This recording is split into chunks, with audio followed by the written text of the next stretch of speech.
I want to get a little more granular here with you, Cyrus. I want to ask you, when you do a day devoted to Okay. game or reasoning or reading comprehension, you have the topic for the day, but do you Right. have more specifically a plan for what exactly you will do and a point at which you will feel like you are done, that you've accomplished something, that you've reached a breakthrough, or you've completed a given number of questions? Like, what does done mean to you for that day? Uh, Done for me is straight up mental exhaustion. No wonder you're burned out. Yeah, like I would on logic game till I'm like sick and tired of looking at them. So like doesn't matter what type they are, like grouping, ordering, in and out, stuff like that. I would just drill just all of them together till I'm done. Like when I hit 6 o'clock, I'll stop. But by the time that I hit 6 o'clock, I'm like just mentally exhausted. I don't want to do anything else. Just eat dinner and just sleep. I don't blame you. It sounds like you're giving yourself a pretty grueling day. I mean, that's more than double the length of an LSAT. Right. 96 is 9 hours, and obviously you're taking breaks, but the LSAT is about 3 hours. Yeah. So you're doing that times 3. Yeah. So, I mean, I do drink a lot of coffee. That's what powered me through. So, yeah. I'm from Seattle after all. What would change? Well, yeah, you're from Seattle. Well, at least it's good coffee. But Yeah. what would change for you if you could restructure your study day where rather than studying for time, you were studying for insight, or you were studying for a given number of questions, and you could be finished when you reached a certain breakthrough point, not a breaking point? Right. This is something I'm really lack of. I don't know how to find an insight of, like, when I'm studying, I don't look for insight. I just look for consistency and timing. I don't do what you said. Like I would still review them, and when I review them, I would like write the question why I did it wrong. But if I um do those questions over again, I would still do the same mistake for some reason. Like it doesn't stick with my head. So yeah, that's something that I'm lack of, like seeing the insight and understanding.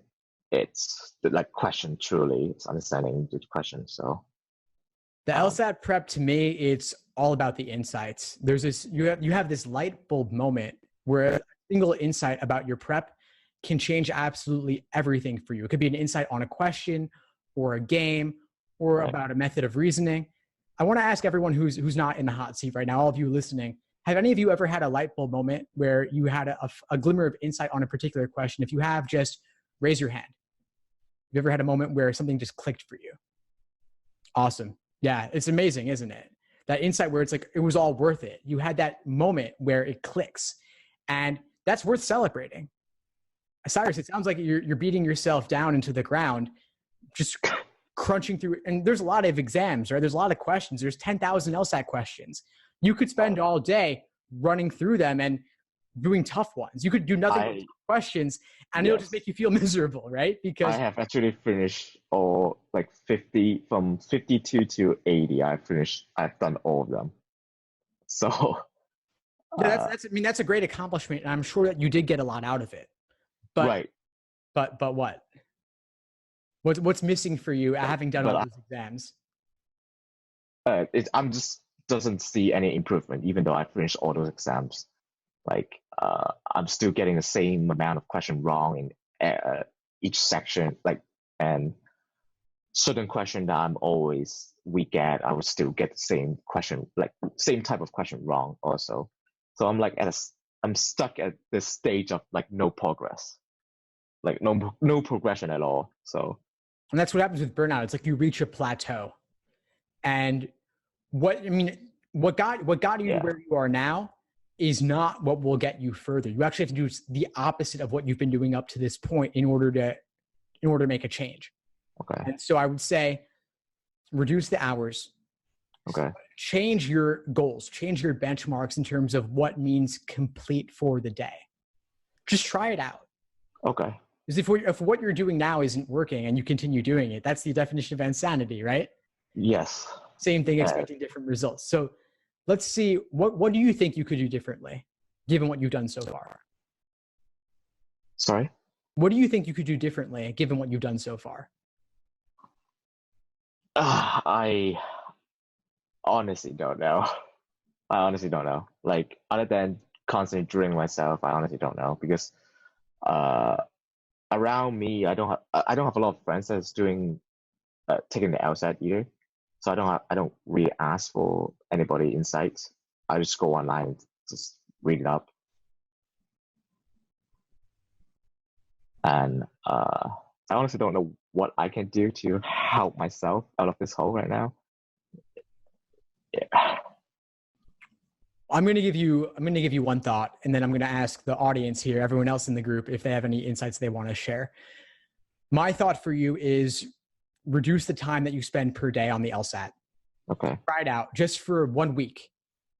I'm putting you on a ban where no studying after 3 p.m.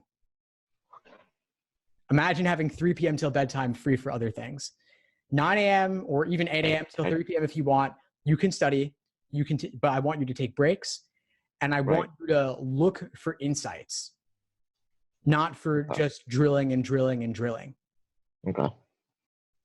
Look for insights, and when you get an insight, celebrate it. Take a break, or have a sip of coffee, or go to Seattle's Best or Starbucks or whatever your favorite Seattle coffee house is. Yep.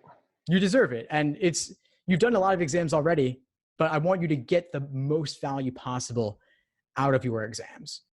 Thanks for tuning into the show. Please subscribe if you haven't done so already to be notified of new episodes as I release them. And feel free to reach out if you need anything at all as you move forward with your prep. I'm happy to help however I can. In the meantime, I'll wish you all the best and take care.